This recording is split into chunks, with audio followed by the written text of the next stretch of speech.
The night she stopped knocking was the night everything changed. The metal bowl slipped from Emily Carter's hands and tapped softly against the frozen ground, the sound barely audible over the muffled laughter drifting from the master bedroom window, where warm light spilled across polished hardwood floors. She used to walk barefoot just months ago, before 7 months of pregnancy slowed her steps and before her billionaire husband decided she no longer belonged inside the life she helped build. And now she sat outside, in a small wooden dog house barely 5 feet wide, wrapped in a thin sweater that did nothing against the sharp winter air, her breath visible in short, controlled exhales as she listened to the voices inside, Daniel Whitmore's calm, polished tone weaving effortlessly with Vanessa Blake's bright laughter, the kind of laughter that filled rooms and erased people, and tonight, it erased Emily, because inside that house, her house, Vanessa slept in the master bedroom, while Emily remained outside like something inconvenient. Something temporary, something forgotten, but Emily didn't cry, not anymore, because something inside her had already shifted hours ago when Daniel looked her in the eye and said, "This arrangement works better for everyone."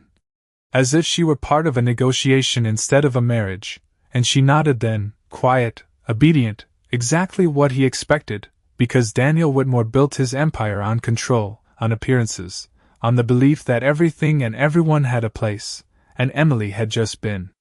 reassigned. But what he didn't see, what no one saw, was the small blinking light tucked beneath the edge of the porch roof, angled perfectly toward the glass doors, capturing reflections, voices, movements, truth, because earlier that evening, while the house was empty and silent, Emily had walked through every room slowly, deliberately, memorizing what used to be hers, and then she placed the camera, steady hands, no hesitation, and stepped outside without looking back, not because she had nowhere to go, but because she was choosing where this story would end, and as the cold pressed harder against her skin, Emily reached into her pocket and felt the edge of her phone, the screen dark but heavy with something far more powerful than any apology Daniel could ever give, documents, signatures, ownership percentages, the quiet truth that had been hidden even from him, and for a moment, just a moment, she closed her eyes and rested her hand over her belly as the baby shifted gently, a small, steady reminder that she was not alone. That she had never truly been powerless, and inside the house, the laughter grew louder, careless, confident, unaware, while outside, in the shadows, Emily Carter sat perfectly still, no longer waiting to be let in, because tomorrow night, under chandeliers and cameras and the watchful eyes of everyone Daniel had ever tried to impress, she wouldn't be outside anymore, she would be standing in the center of his world, and this time, he would be the one with nowhere left to go. The next morning arrived too quietly, like the house itself was holding its breath, and Emily Carter stood at the edge of the backyard as pale sunlight stretched across the glass walls that once reflected her life, her home, her place in something that now felt carefully erased, and inside, everything looked untouched, perfect, as if the night before had never happened. As if she had not spent hours in the cold while laughter echoed through rooms she used to fill with warmth, and for a second, just a second, her fingers tightened around the wooden frame of the dog house, not from weakness, but from memory, because this was where Daniel expected her to stay, outside, silent, manageable, but Emily turned away instead, slow and deliberate, brushing the frost from her sleeves as she walked toward the side gate, each step steady despite the weight she carried, both visible and unseen, and she did not look back, not at the house, not at the window, not at the life he thought he had already rewritten, because somewhere between the cold air and the quiet humiliation, something sharper had taken root inside her, something patient, something precise, and across town, 20 minutes away in a glass office building that overlooked the river, Michael Carter was already waiting, his reflection cutting clean lines against the morning light as he reviewed the footage that had been transmitted overnight, every frame clear, every voice unmistakable, every detail aligned with the investigation he had been building for months. Because what Daniel Whitmore believed was a private life was already becoming evidence, and when Emily stepped into the office, the warmth hit her first, followed by the silence that always came when truth was about to surface. And Michael did not rush to greet her, he simply turned the screen toward her, letting the footage speak, letting her see what the world would soon see, the contrast, the control, the careful cruelty wrapped in polite words, and Emily watched without flinching, her face calm, her breathing even, as if she were observing someone else's story. And when the video ended, the room remained still for a long moment before Michael finally spoke, his voice measured. "He has no idea who you are, does he?" And Emily shook her head once, not with sadness, but with clarity, because Daniel Whitmore never asked questions that did not benefit him, never looked beyond what he could control, and that had been his first mistake. The second was believing she would stay where he placed her, and as Michael slid a folder across the desk, thick with documents, ownership records, financial structures that traced back to decisions made years ago, Emily placed her hand on it gently, almost thoughtfully, because this was not anger, this was not impulse, this was design, and every piece had been waiting for the right moment to align, and that moment was coming faster than anyone inside that house could imagine, because tonight was not just another charity gala, it was Daniel Whitmore's stage, the place where he controlled the narrative, where cameras followed him, where investors listened, where reputation meant everything, and Emily understood something Daniel never did. That the higher the stage, the harder the fall, and back at the house, the morning unfolded as usual, staff moving quietly, coffee being poured, Vanessa Blake stepping into the kitchen in a silk robe that was not hers to claim but worn with effortless confidence, as if she had always belonged there, and Daniel stood near the island, scrolling through his phone, already immersed in schedules and meetings and appearances, never once asking where Emily had gone, never once questioning the absence, because in his world, silence meant compliance, and compliance meant control, but outside that world, just beyond his reach, everything was already shifting, and as Emily sat across from Michael, signing a single page that would unlock everything hidden beneath Daniel's empire, she exhaled slowly, not in relief, but in certainty, because by the time the lights dimmed and the music started tonight, there would be no door left for her to knock on, and no place left for him to hide. By late afternoon the city had already begun to glow, glass towers catching the last gold light as if everything was preparing for something important, and inside a quiet private suite on the 32nd floor of a downtown hotel, Emily Carter stood in front of a mirror she had not looked into in months, not like this, not with intention, because for a long time mirrors had only reminded her of what she had given up. But tonight was different. Tonight she was not looking for reassurance, she was measuring presence, and behind her, a garment bag lay open on the bed revealing a deep navy evening gown, structured, elegant, nothing loud, nothing desperate, just controlled power stitched into fabric, the kind of dress that did not ask for attention but commanded it the moment it entered a room, and as she reached for it, her phone buzzed once on the table, a single message from Michael. "Everything is set." And that was all, no extra words, no emotion, because both of them understood what tonight required: precision, timing, and absolute control. And across the city, in a ballroom already filled with early arrivals, Daniel Whitmore moved through the space with practiced ease, shaking hands, offering measured smiles, his voice steady as he spoke about growth, expansion, vision, the same language that built his empire, the same language that convinced everyone in the room that he was untouchable, and beside him, Vanessa Blake stood perfectly poised, her hand resting lightly on his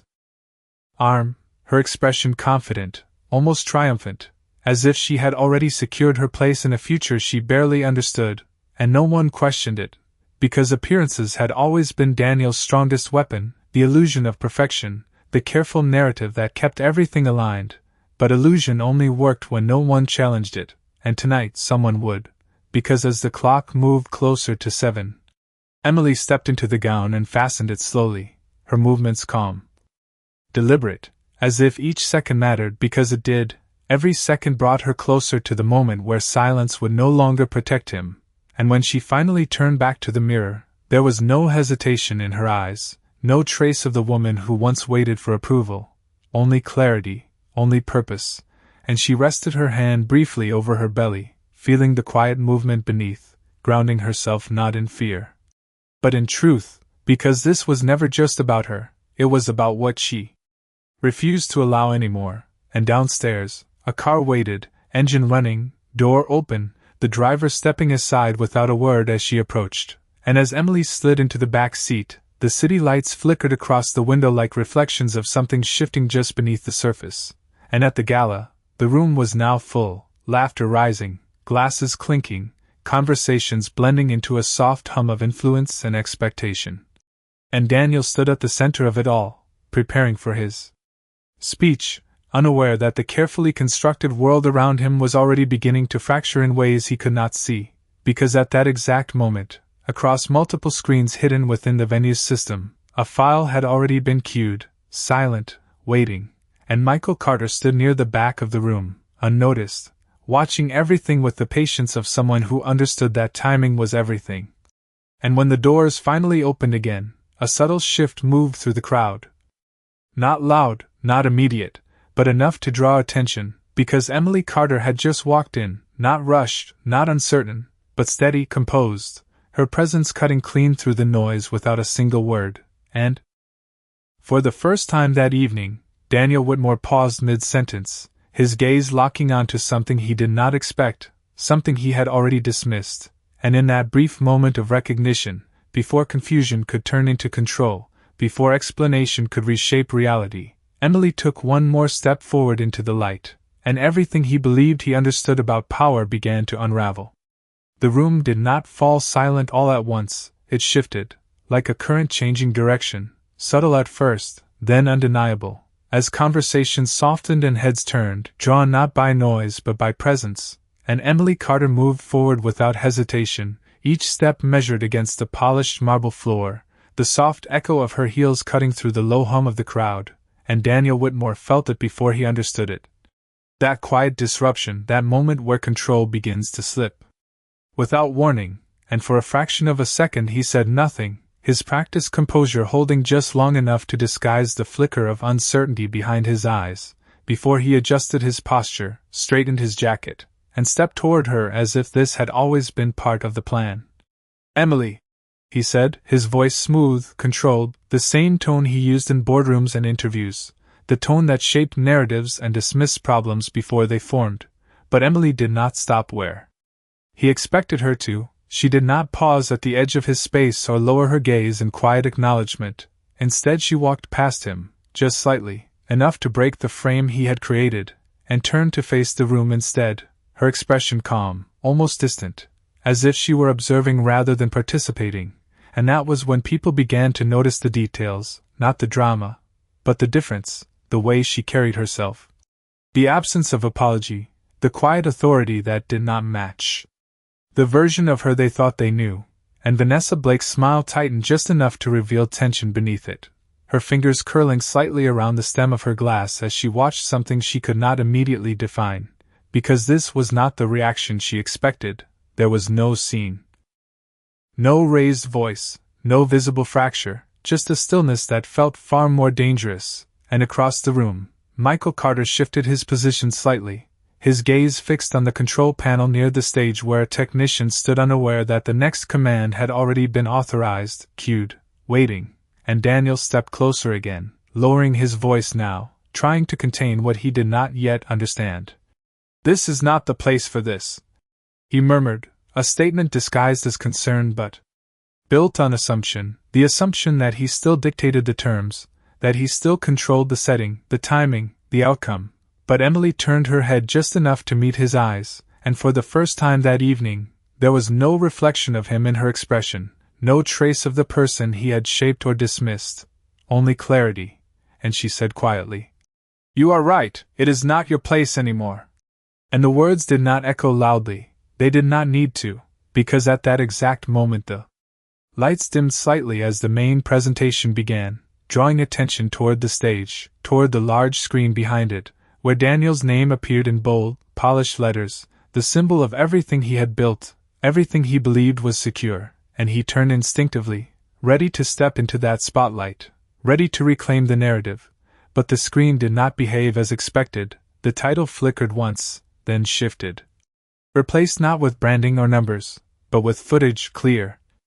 undeniable, the angle unmistakable, the voices familiar, and a ripple moved through the crowd, not loud, not chaotic, but sharp, like recognition spreading faster than explanation, and Daniel froze, not dramatically, but just long enough for the moment to register, for the gap between expectation and reality to widen, and Vanessa's hand dropped from his arm as the room's attention redirected entirely. Conversations halting, expressions changing, not into shock, but into something more precise. Awareness, and Emily did not move, she did not step forward or backward, she simply stood there, watching the same screen as everyone else, as if she were just another witness, and in that stillness, the balance shifted completely, because for the first time that night, Daniel Whitmore was not controlling the story, he was inside it, and there was nothing left for him to adjust, nothing left for him to redirect, because the narrative had already moved beyond him, and every second that passed made it clearer, not louder, not more dramatic, just clearer, that the version of reality he had relied on no longer existed. And as the room absorbed what was unfolding, one detail became impossible to ignore. Emily Carter was not reacting, she was waiting, and that meant this was not the beginning, it was the moment everything had been leading toward. The screen did not rush through the footage, it lingered, frame by frame, voice by voice, each second stretching just long enough for recognition to settle into the room, and what made it unsettling was not volume or chaos, but clarity, the quiet precision of moments no one could dismiss, the tone of Daniel's voice as he spoke with detached certainty, the casual confidence in Vanessa's laughter. The contrast between the warmth inside the house and the stillness outside, and as the images continued, the room began to shift in a way no announcement could control. Conversation stopped completely now, replaced by silence that carried weight, the kind that builds when people realize they are witnessing something they cannot unsee, and Daniel Whitmore stood motionless for a fraction too long before stepping forward, his instincts pushing him toward the stage, toward the screen, toward anything that could interrupt what was unfolding. But the distance felt longer than it should have. Each step heavier, slower, as if the room itself was resisting him, and when he finally reached the edge of the platform, his hand lifted slightly, not in panic, but in calculation, searching for a way to reframe, to redirect, to contain, because that was what he had always done, reshape reality before anyone questioned it. But the problem now was not the footage, it was the audience. Because they were not reacting the way he expected, there were no immediate accusations, no raised voices, just still attention, focused, deliberate, the kind that stripped away performance and left only truth. And across the room, Vanessa Blake's composure began to fracture in subtle ways, her posture tightening, her gaze shifting between Daniel and the screen as if searching for a version of events that would make sense again. But there was none, because the narrative she believed in was never hers to control, and now it was unraveling in front of people who understood exactly what they were seeing. And Emily Carter remained exactly where she had been. Her presence unchanged, her expression calm, not detached, but resolved, as if every second confirmed what she already knew. And near the back, Michael Carter watched the sequence continue, his attention not on the screen, but on the room itself, measuring reactions, noting who leaned forward, who stepped back, who remained still, because this was not just exposure, it was alignment. Every piece falling into place exactly when it needed to, and as the final segment of the footage approached,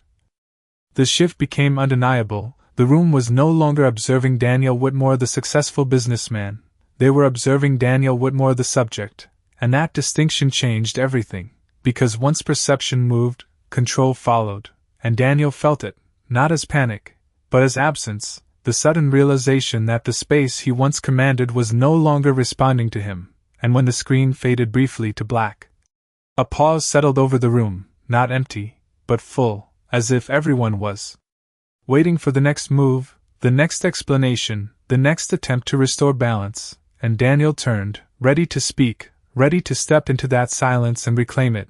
But before a single word could form, the screen lit up again, not with footage this time, but with documents, structured, precise, lines of ownership, percentages, signatures, names that carried weight in rooms like this, and the shift that followed was immediate. Sharper than before, because this was no longer about perception. This was structure, reality anchored in fact, and Daniel's expression changed, not dramatically, but enough, the controlled mask tightening at the edges as recognition settled in, because these were details he had kept hidden, layers he believed were protected by complexity and distance. And now they were visible, organized, undeniable, and Emily finally moved, not quickly, not forcefully, just one step forward into the space where attention had already gathered, her voice quiet when she spoke, but clear enough to reach every corner of the room without effort. "Transparency matters," she said, not as an accusation, not as a declaration, but as a simple truth, and that was what made it impossible to ignore, because there was no emotion to argue with, no anger to dismiss, just fact presented without distortion, and in that moment, the balance completed its shift, not through confrontation, but through clarity, and Daniel Whitmore understood something he had never needed to consider before, that control does not disappear all at once, it erodes, piece by piece, until there is nothing left to hold. And as the room absorbed what stood in front of them, one realization settled. Deeper than the rest, this was not a disruption, it was a conclusion, and everything that followed would not be decided by him. The word lingered in the air longer than anyone expected, not because it was loud, but because it was final, and as Emily Carter's voice settled into the silence, something irreversible took shape inside the room, a quiet understanding that what they were witnessing was no longer unfolding, it had already been decided, and Daniel Whitmore felt that shift in a way he could not immediately correct, not with words, not with presence, not with the strategies that had carried him through every previous challenge, because this was different, this was not negotiation, it was exposure layered with precision, and for the first time that evening, he did not step forward, he paused, measuring the space around him as if searching for something familiar to hold on to. But the room no longer responded to him the way it always had, and that absence created a tension more powerful than any confrontation, and across the crowd, subtle movements began, a step back here, a glance exchanged there. Quiet recalculations happening in real time as people adjusted their understanding of what Daniel Whitmore represented, and Vanessa Blake stood just behind him now, no longer aligned, her posture no longer confident, her expression shifting into something sharper, more uncertain, as she realized that the position she had claimed so easily was never secured, it had only been permitted, and permission can be taken away without warning, and near the back of the room, Michael Carter lowered his gaze briefly to the tablet in his hand, confirming what he already knew, that the second phase had executed exactly as planned, the documents now mirrored across multiple systems, the evidence no longer confined to one screen or one moment, but distributed, preserved, and possible to retract, and that was the difference. This was not a reveal that could be denied, it was a structure that could not be undone, and Emily stepped forward again, just enough to shift the center of attention fully onto her. Not dramatically, not forcefully, just with the quiet certainty of someone who no longer needed permission to be seen, and when she spoke again, her voice remained steady, controlled, the same calm tone that had carried through every moment of the night. "Ownership is not always visible," she said, her eyes moving briefly across the room, not searching for approval, but acknowledging awareness. "But it always exists." And the statement landed with weight, not because of its volume, but because of its implication, because everyone in that room understood exactly what it meant, and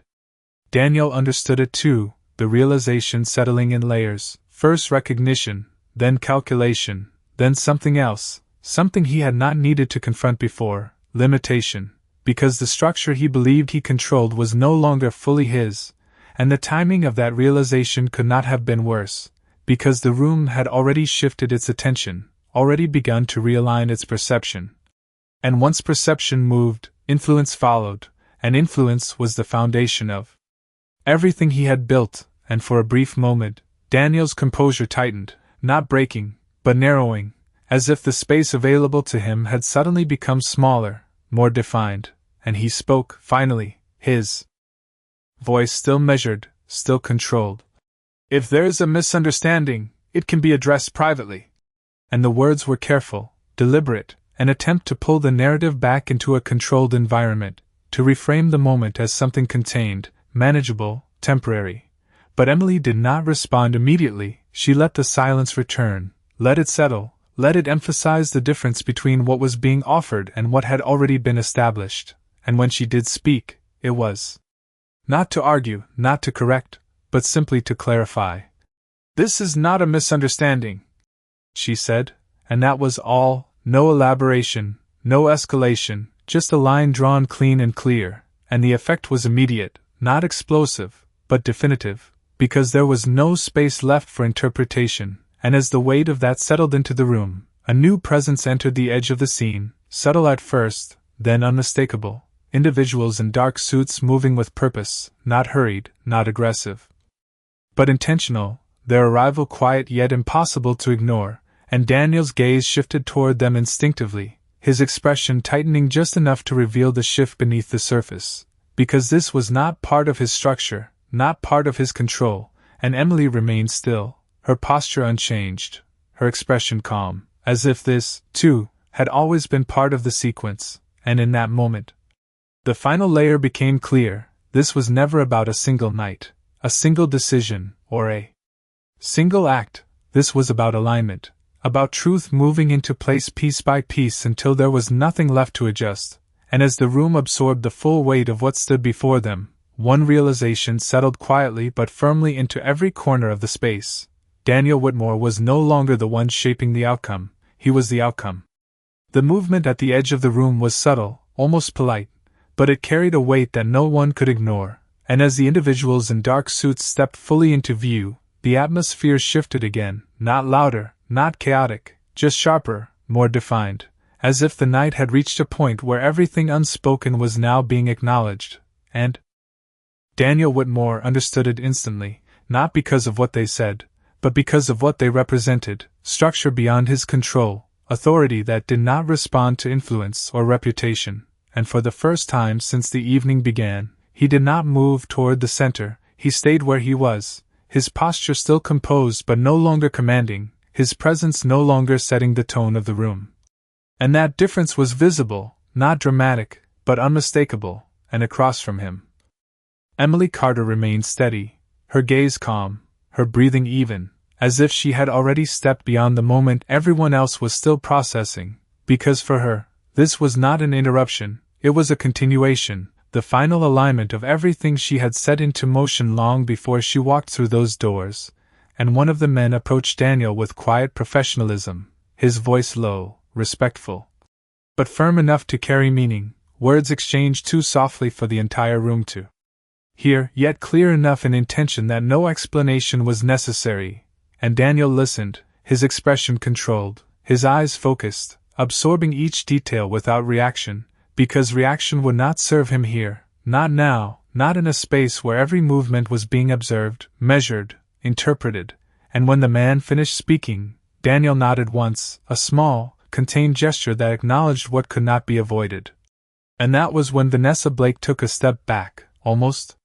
instinctively, her alignment shifting completely, her earlier confidence dissolving into distance, because the center she had attached herself to was no longer stable, and without that center, there was nothing to anchor her position, and she understood that now, even if she did not fully grasp the scale of what was happening, and around them, the room remained quiet, but not passive.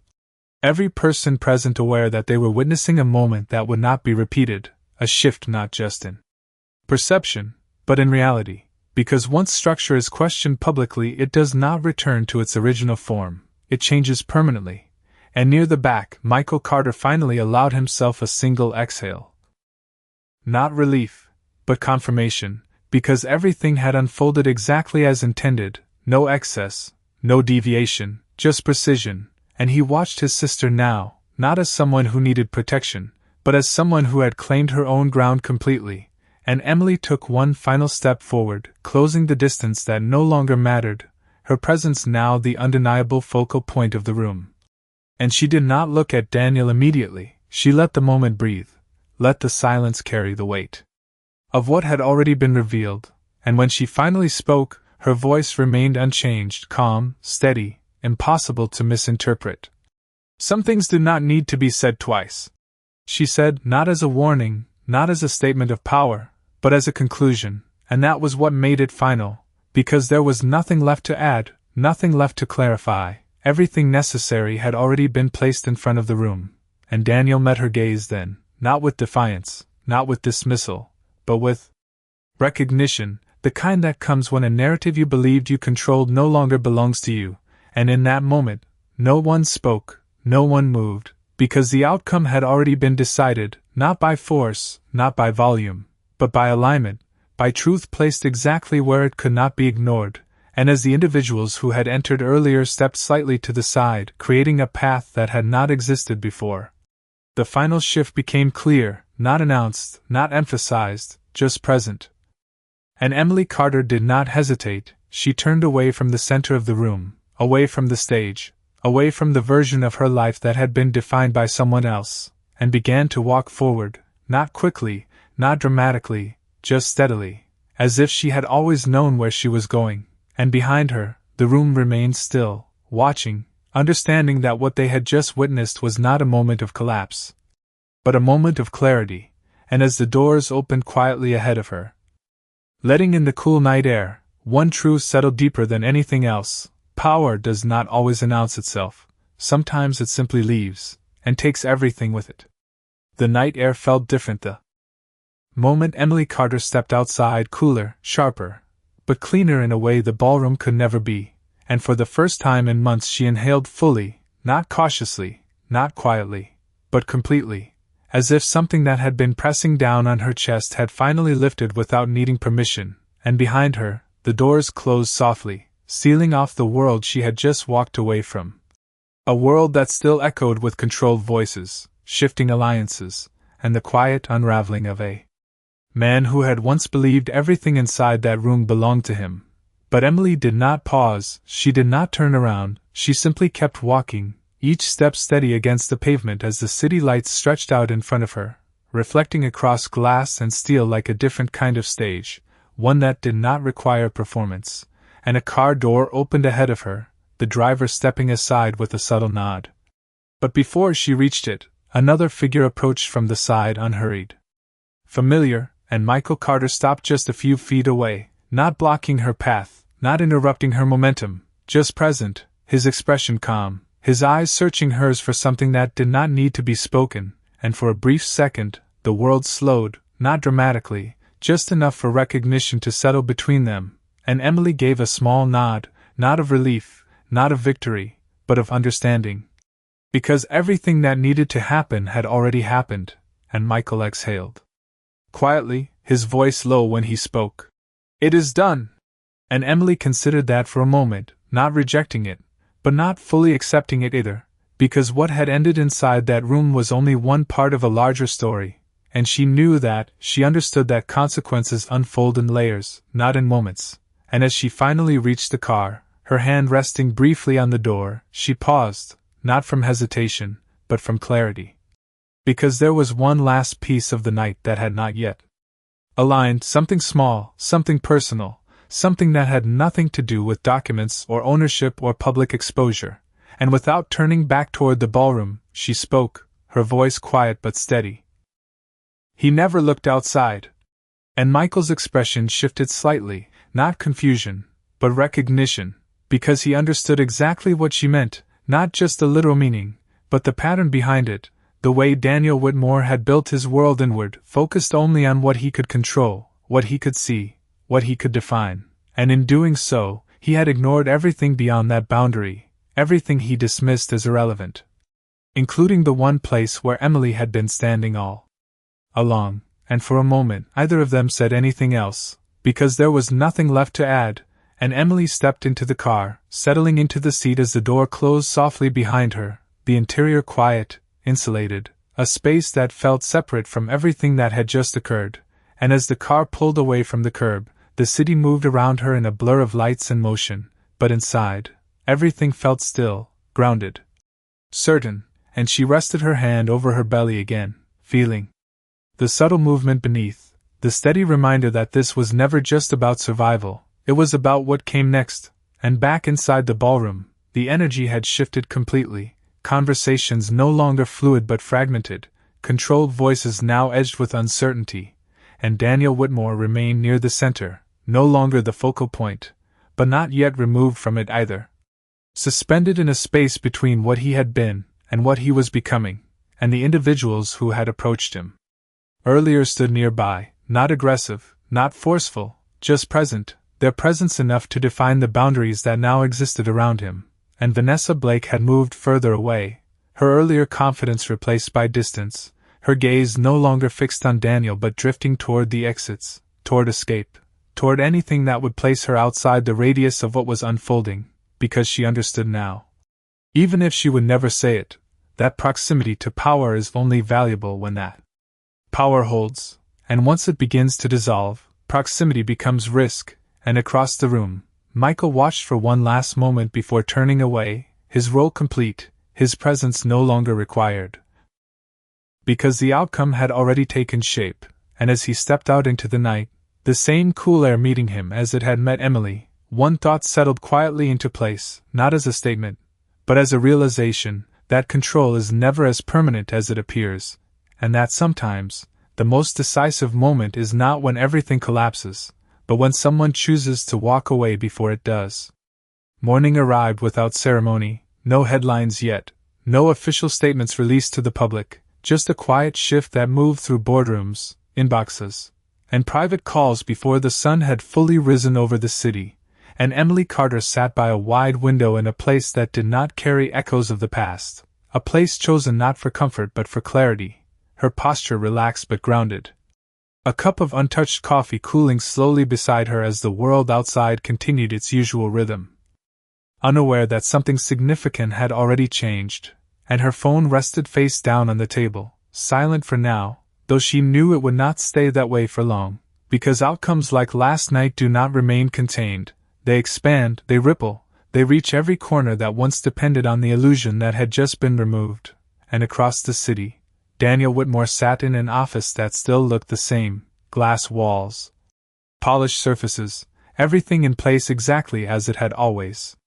been, but the atmosphere inside it had shifted completely, not visibly, not dramatically, but in a way that could not be ignored because the calls coming in were different now, the pauses longer, the questions more direct, the tone less certain, and Daniel moved through them with the same control he had always relied on, his voice steady, his responses measured, but there was a difference beneath it, a narrowing of options. A recognition that the structure he once navigated freely had begun to close in around him, and that recognition did not show in his posture, but it settled in the details, the way he listened more than he spoke, the way he calculated before responding, because for the first time, the narrative was no longer his to define alone, and in another part of the city, Vanessa Blake sat in a quiet apartment, her phone lighting up with messages she did not answer, her reflection in the mirror unfamiliar in a way she could not immediately explain, because the identity she had aligned herself with had shifted overnight, and without that alignment, there was nothing solid beneath her, only the realization that proximity to something powerful is not the same as owning it. And she understood that now in a way she had not before, and she turned away from the mirror without finishing her makeup, the silence in the room heavier than anything that had happened the night before, and back at the window, Emily finally reached for her phone, turning it over slowly, the screen lighting up with notifications, messages, requests, each one representing a different piece of the world that was now adjusting itself around what had been revealed. But she did not open them immediately, she let them sit. Because for once, there was no urgency, no pressure to respond, no need to explain. Everything that needed to be understood had already been made clear, and instead, she stood, moving toward the window, her reflection faint against the glass as the city stretched out below her, and she placed her hand gently over her belly, feeling the quiet, steady presence that had carried her through every moment leading up to this one, and for the first time in a long time, her thoughts moved forward without resistance. Not toward what had been taken or what had been lost, but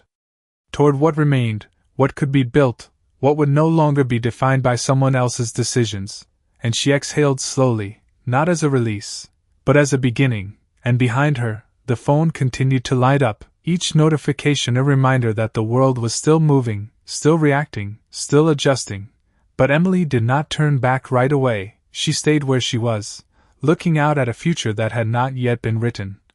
And somewhere across the city, in offices and meeting rooms and quiet conversations behind closed doors, decisions were already being made, paths already being altered, because once truth enters a system, It does not leave it unchanged, it restructures everything it touches, and Daniel Whitmore understood that now, even if he did not say it, even if he did not show it, because the space he once controlled completely had shifted into something else, something less predictable, something that required a different kind of response, and whether he would find one remained uncertain. But Emily did not need to know that, she did not need to follow what happened next inside his world, because she had already stepped out of it completely, and as the sunlight grew stronger across the glass, one quiet truth settled into the moment without needing to be spoken. Some people lose everything they built just to understand what they never valued, and some walk away with nothing but dignity, only to discover it was the only thing that ever truly mattered.